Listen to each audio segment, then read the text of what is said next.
administration. I think this is actually a better opportunity for him coming back after the 4 years in between.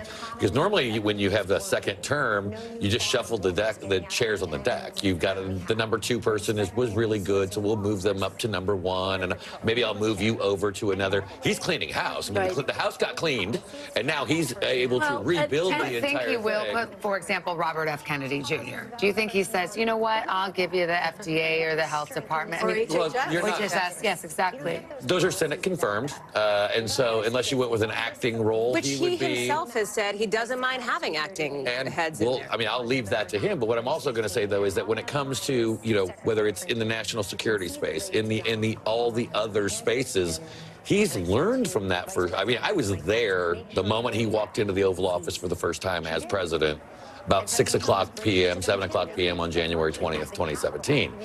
And most of the people we did not know, because he wasn't the politician. Reince was doing all of this, who was the person of Washington, D.C.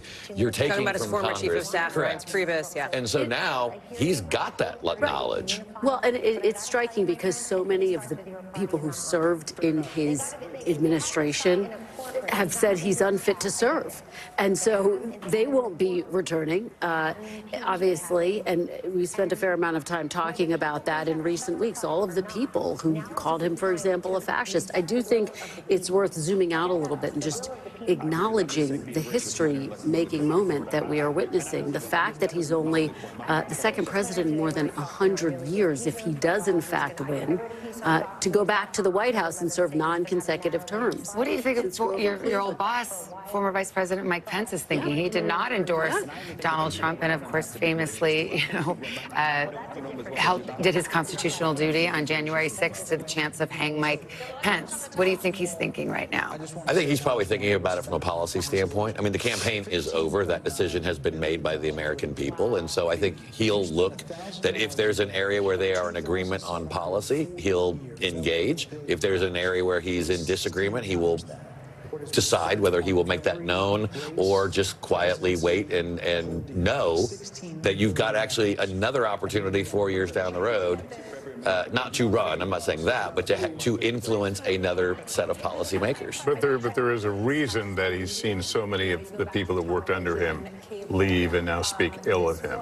And so what does that mean for the future of his next cabinet?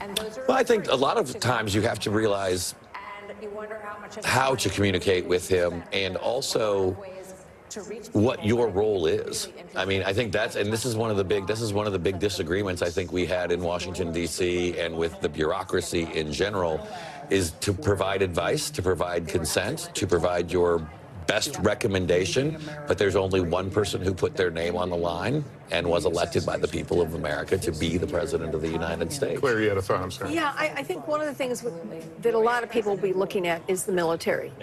We have a civilian-controlled military in the United States, but there is a deep ethos in the military, especially in the leadership, about the separation of politics and the military.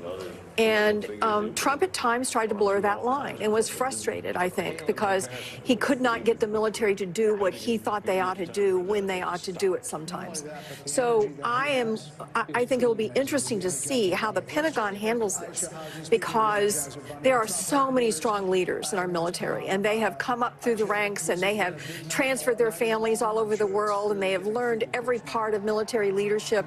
And I think there could be some bumps in the road as to how he handles the military and who he puts in charge. Well, in his first term, there were a number of administration officials who were there because they felt as though they could say no to him. They felt as though they were protecting the government. And by all accounts, this will be a very different second term. He was doing an interview with Sean Hannity, and Sean Hannity asked him if he would be a dictator, and he said only on day one. And of course, some of his supporters said, look, that was hyperbole, it was a joke. But the reality is, I think this administration will look a lot different. There will be people there who will support, and the question is how many will be able to question him, to challenge him. We know that he also has his eye on people like Governor Doug Burgum, Senator Marco Rubio, Obviously, Elon Musk, as we have discussed, as potential people who would return to a second administration. To sort of put it super simply here, this is the case that Vice President Harris made for the duration of her 107-day campaign, Right. which was that if Donald Trump gets back into office, her argument was that he would be potentially more dangerous in the first term, she said, because the people who acted as a check around him will be gone. And I think that's what we're talking about here. Who will be around him? Who will be those voices in his ear? Clearly, that is an argument that did not resonate with voters in Georgia. It did not resonate with voters in North Carolina. It did not resonate with the Latino voters that we've been talking about, et cetera. But that is the case that she had been making and was trying to make, bringing up these cabinet officials, other Republicans, people who had previous to break apart. Did he win a mandate? Listen, the House, I mean, the Senate is Republican now. He is on the precipice of potentially winning. Again, we have not called it, but winning Pennsylvania, which would be essentially ball game. And potentially the popular vote as well. Which for the first time, he's never had that before, right? And so, and we don't even know, could this be a sweep of the battlegrounds? That's a huge question mark, too. So, listen, he has been very clear about his policies, the things he wants to put in place. We talked about tariffs. If he has a Republican House and Senate, suddenly, perhaps that makes it easier to find the money that he will need, the enormous amount of money to carry out those mass deportations, for example. And so there are going to be some policy implications depending on which way Congress goes. Well, I mean, Project 2025, which the former president has disavowed, but it has to be acknowledged, has folks who have worked for him and people that he has consulted with all over it. And there's a lot of talk in that document about getting rid of the so-called deep state. And because the view from the Trump campaign and the Trump way of thinking is that deep state, these are people